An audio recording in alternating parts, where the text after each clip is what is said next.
প্রতিবন্ধী কোটায় প্রতি 2 বছর পর পর প্রধান উপদেষ্টার বা সরকার যিনি থাকবেন ওনার আদেশে প্রতি বছর 2 বছর পর পর স্পেশাল পরীক্ষার মাধ্যমে আমাদের যে শূন্য পদগুলো রয়েছে সেগুলোতে চাকরি দিতে হবে।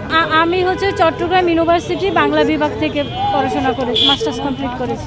যেটি আমরা বলতে চাই সেটি হচ্ছে যে আমাদের জন্য বর্তমানে যে আমরা কর্মসংস্থান চাচ্ছি সেটি এমন না যে সরকার নতুন করে গবেষণা করে আমাদের জন্য করতে হবে বা নতুন করে স্কুল কলেজ ইউনিভার্সিটি প্রতিষ্ঠা করে আমাদেরকে চাকরি দিতে হবে, এমন না। যেই সব প্রতিষ্ঠানগুলো খালি রয়েছে আমরা করতে পারবো।